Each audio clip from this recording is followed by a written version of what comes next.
Você já se perguntou por que coisas ruins acontecem com pessoas boas?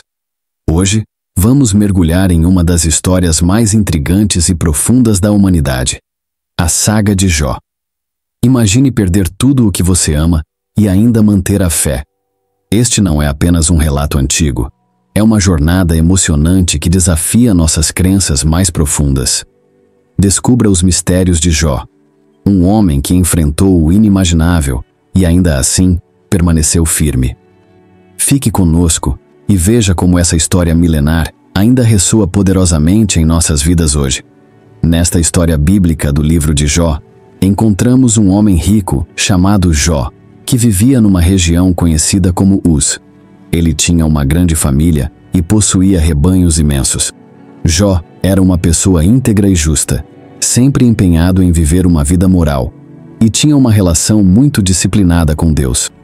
Na terra de Uz, vivia um homem cujo nome era Jó.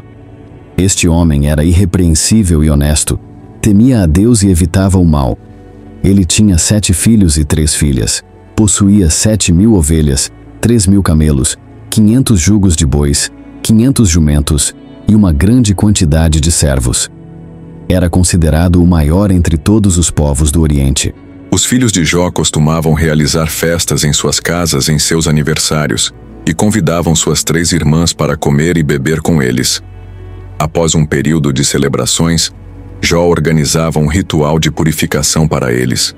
Bem cedo pela manhã, ele oferecia um sacrifício queimado por cada um, pensando: talvez meus filhos tenham pecado e amaldiçoado Deus em seus corações.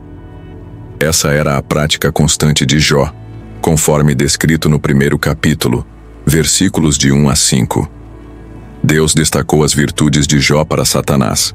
No entanto, Satanás argumentou que Jó era justo apenas porque Deus o favorecia abundantemente. Certo dia, os anjos vieram se apresentar perante o Senhor, e Satanás também estava entre eles. O Senhor perguntou a Satanás: de onde você vem? Satanás respondeu ao Senhor: andando por toda a terra, indo e vindo por ela. Então, o Senhor disse a Satanás: você reparou no meu servo Jó? Não há ninguém na terra como ele, um homem íntegro e correto, que teme a Deus e evita o mal. Será que Jó teme a Deus sem motivo? Replicou Satanás: você não colocou uma proteção ao redor dele, de sua casa e de tudo o que ele possui? Você abençoou tudo o que ele faz, e seus rebanhos e manadas se espalharam pela terra. Esses diálogos entre Deus e Satanás são narrados no livro de Jó, capítulo 1, versículos de 6 a 10.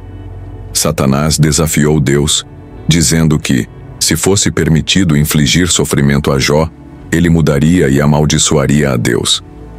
Deus permitiu que Satanás atormentasse Jó para testar essa ousada afirmação, mas proibiu que tirasse a vida de Jó. Mas estenda a sua mão e ataque tudo o que ele possui, e com certeza ele o amaldiçoará na sua cara. Disse o Senhor a Satanás: muito bem, então, tudo o que ele possui está em seu poder, mas não ponha a mão sobre o próprio homem. Então, Satanás saiu da presença do Senhor. Estes eventos são descritos no livro de Jó, capítulo 1, versículos 11 e 12. Jó recebeu 4 notícias num único dia, informando que suas ovelhas, servos e 10 filhos haviam morrido, vítimas de invasores ladrões ou desastres naturais. Num dia, enquanto os filhos e filhas de Jó estavam festejando e bebendo vinho na casa do irmão mais velho, um mensageiro chegou até Jó e disse: os bois estavam arando e os jumentos pastando por perto, quando os sabeus atacaram e os levaram. Eles mataram os servos à espada, e eu fui o único que escapou para contar a você. Enquanto ele ainda falava, outro mensageiro chegou e disse: o fogo de Deus caiu dos céus e queimou as ovelhas e os servos, e eu fui o único que escapou para contar a você. Enquanto este ainda falava, chegou mais um mensageiro. Os caldeus formaram 3 grupos de ataque e deram um ataque surpresa aos seus camelos, levando-os embora. Eles mataram os servos à espada, e eu fui o único que conseguiu escapar para lhe informar.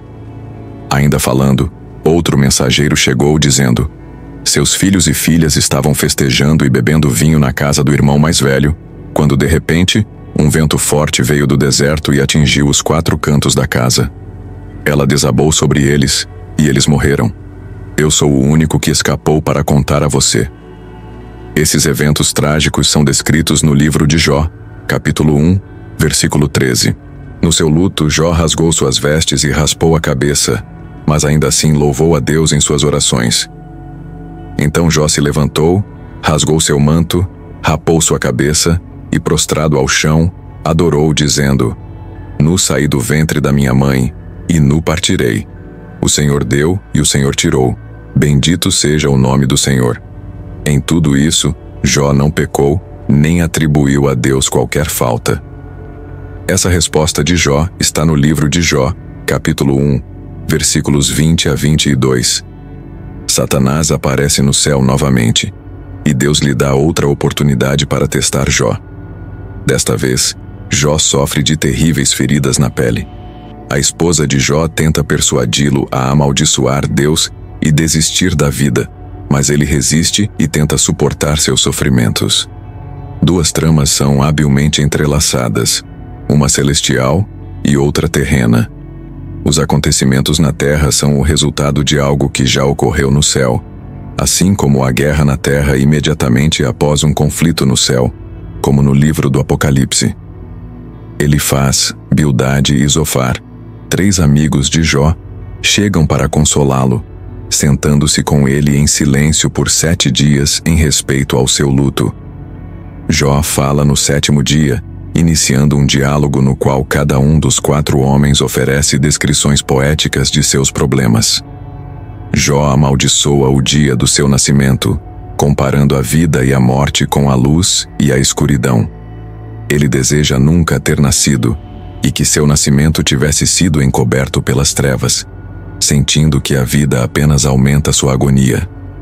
Elifaz responde que Jó, que anteriormente consolava outros, agora admite que nunca foi realmente consciente do sofrimento deles. Elifaz conclui que a dor de Jó deve ser devido a algum pecado que ele cometeu, e recomenda que Jó busque o favor de Deus. Bildade e Zofar concordam que Jó deve ter cometido algum mal para provocar a justiça de Deus e argumentam que ele deveria tentar demonstrar um comportamento mais inocente. Bildade supõe que os filhos de Jó trouxeram a morte sobre si mesmos. Pior ainda, Zofar insinua que qualquer erro que Jó tenha cometido mereceria muito mais dor do que a que ele recebeu. Jó reage a cada um desses comentários, ficando tão irritado que chama seus simpatizantes de médicos inúteis que mascaram sua ajuda com mentiras, como descrito no livro de Jó, capítulo 13, versículos de 1 a 4. Meus ouvidos ouviram e entenderam isso. O que vocês sabem, eu também sei. Não sou inferior a vocês, mas eu desejo falar com o Todo-Poderoso e discutir o meu caso com Deus. No entanto, vocês me difamam com mentiras. São todos médicos inúteis.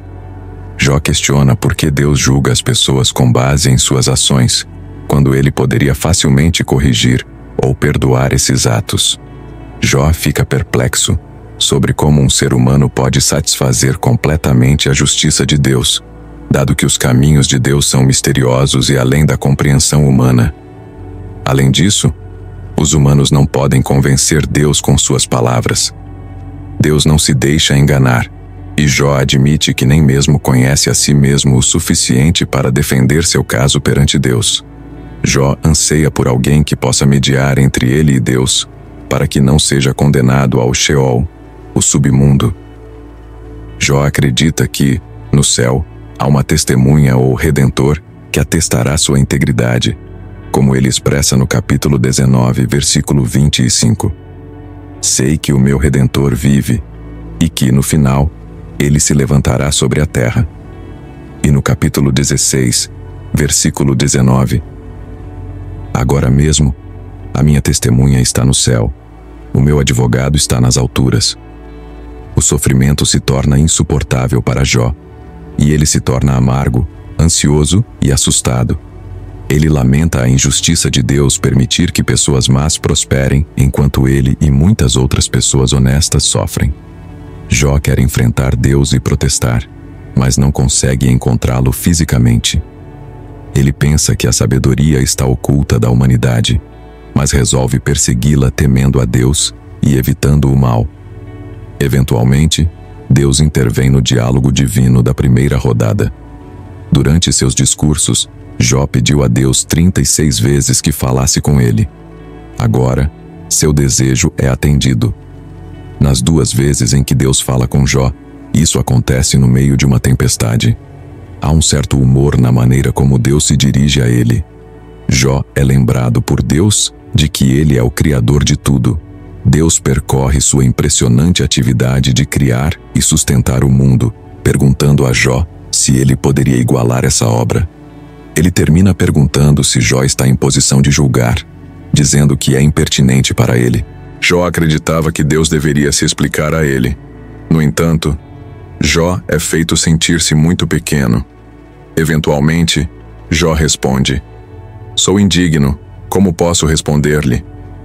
Coloco minha mão sobre a boca. Falei uma vez, mas não tenho resposta. 2 vezes, mas não direi mais nada."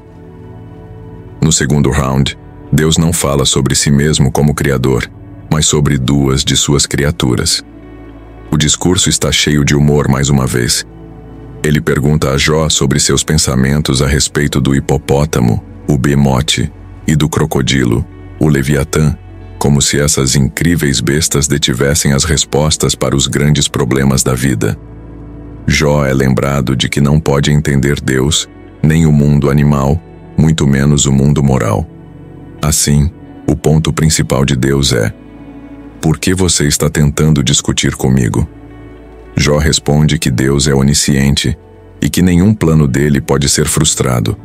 Ele agora percebe que seu questionamento a Deus foi totalmente inadequado, e ele se despreza e se arrepende em cinzas e pó. Embora o encontro com Deus seja humilhante para Jó, o cerne do problema de Jó é tratado, pois ele volta a se conectar com Deus. O diálogo oferece um clímax magnífico e inesperado para o livro. No epílogo, o texto muda de poesia para prosa, quando Jó aceita que não deve culpar Deus por suas interações com ele. Deus restaura a Jó seus filhos, 7 filhos e 3 filhas, propriedades, camelos e rebanhos de ovelhas, tornando-o muito mais rico e feliz do que antes. Como servo de Deus, Jó é reabilitado. Por outro lado, os 3 amigos de Jó são severamente repreendidos por Deus, que diz que eles não falaram corretamente sobre Jó, indicando que não devemos citar seus discursos como se fossem verdades. O notável nas 2 rodadas de Deus com Jó é que ele ainda não responde às indagações de Jó e não lhe conta sobre sua aposta com Satanás. Jó não precisava saber o que estava acontecendo no céu, porque Deus tinha seus motivos para permitir que ele sofresse. Devemos ter em mente uma diferença aguda entre a compreensão judaica deste livro e a cristã. O judeu dos tempos do Antigo Testamento não podia ver os problemas da vida temporal à luz da eternidade. Ele sentia que a justiça de Deus deveria ser vista nesta vida, já que tanto pessoas boas quanto más iam para o mesmo destino, o Sheol, lugar de existência sombria, onde os espíritos partidos dormiam. Os cristãos, por outro lado, têm um ponto de vista completamente diferente sobre o sofrimento atual. Eles veem a maior visão do céu à luz da obra de Cristo. O sofrimento neste mundo empalidece em comparação com a vida que nos espera no céu. Consequentemente, há apenas insinuações de vida após a morte ao longo do livro de Jó. Em um momento, Jó declara que encontrará Deus após sua morte, mas este não é um tema recorrente no livro, e ele não tem ideia de como isso acontecerá. O livro de Jó tem 2 tramas principais, a trama divina e a terrena. O livro começa com a trama celestial, a reunião de Deus no céu com Satanás. Satanás era um anjo cuja função era relatar pecados. Ele era o advogado de acusação de Deus, que viajava pela terra para relatar a Deus como eram os seres humanos.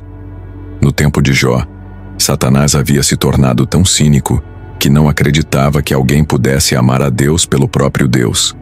Ele acreditava que as pessoas só amavam a Deus pelo que ele podia lhes proporcionar. Assim, ocorre um debate entre Deus e Satanás, com Satanás argumentando exatamente isso. Deus pergunta a Satanás se ele encontrou Jó em suas viagens pela terra. Jó me ama porque ele me ama, não por qualquer bênção que recebeu, afirma Deus.